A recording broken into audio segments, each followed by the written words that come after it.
Hey everyone, it's Liz. Just want to share a revelation I had about depression. I suffered from depression for the longest time, mainly before Jesus, but even in little bouts after I came to Christ and read the Bible. So just understanding that anxiety is actually what causes depression. If you don't want to be depressed, you can work on your anxiety, and there's a cure for that in the Bible as well.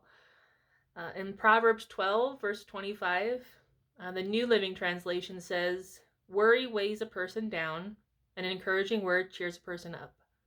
In the New American Standard, it says, "Anxiety in a person's heart weighs it down, but a good word makes it glad." So the word does show us that worry, anxiety, is a weight, and it weighs down the heart.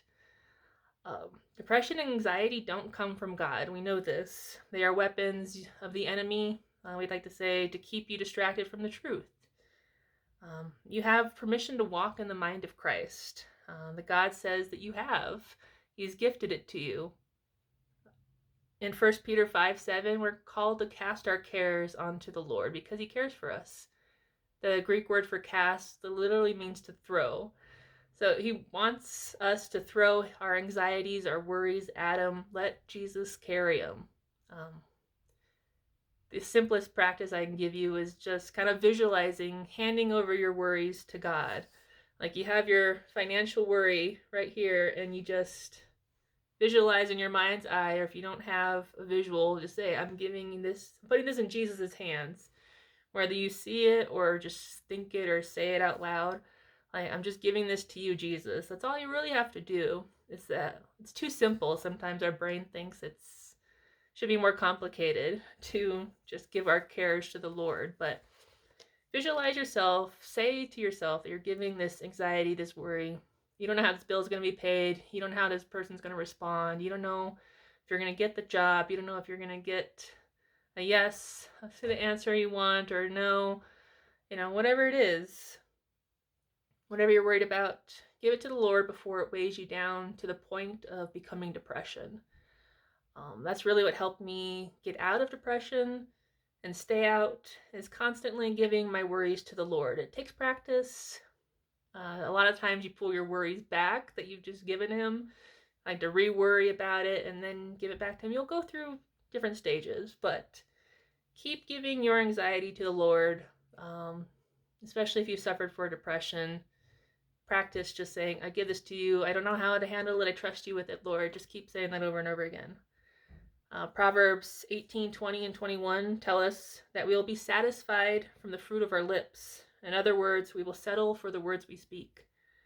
So if you say you have anxiety and depression, you will become satisfied that there's nothing you can do about it. So it can become your cross to bear, especially if you keep throwing your cares and anxieties and worries to the Lord and they keep coming back. You may become discouraged.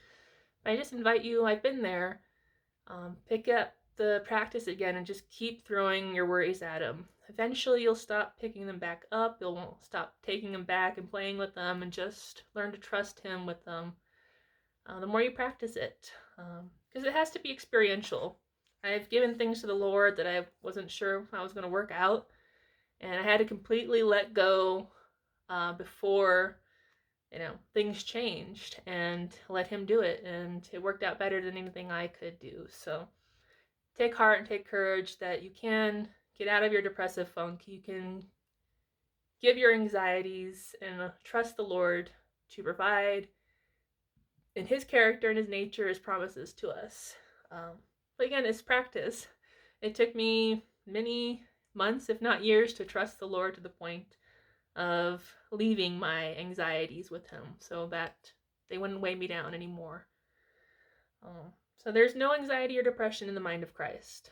Keep your thoughts above. Keep your eyes fixed on Jesus. Allow him to give you his perfect peace. That's a promise. When our gaze is fixed on him, he gives us his perfect peace. And you can't have anxieties and worries and depression when you're in peace. It's kind of making a choice. Choose the peace. Choose to fully submit. I know it's harder than it sounds. Or really, it's easier than it sounds. We make it complicated, but it takes some time to fully let go and surrender to the Lord, and that's okay. Take every thought captive, start practicing. But if you're like me and you suffered from depression for the longest time, the easiest way that I've stayed out is continuously finding a way to throw all of my cares at the Lord and let him have them, just and not take them back. I see them as toys. Jesus died on the cross for all of these fears and doubts and worries and anxieties that the world offers. He's overcome the world. He's overcome all these things. We have victory in him. We just have to believe it and trust him to replace all of these things we have of the world, the worries, with his peace, his promises, his provision. It's a practice, like I said. Just give it time. Keep throwing them at him. Keep throwing all of your cares. Stay out of depression. Get that weight literally off you. You think you're not doing anything by just saying, I give you this, but you're actually doing a lot more. Your words carry weight and power. All throughout the Bible, Proverbs and James tell us the power of the tongue. Words have power. We speak. We have authority in Christ. Whatever we bind and loose here on earth and it's the same. We have that power. The more you realize how much power you have in Christ, the more you will just trust, saying, I throw all my anxieties to you. I give you all my worries about this bill, how it's going to be paid. I trust you. Let it go.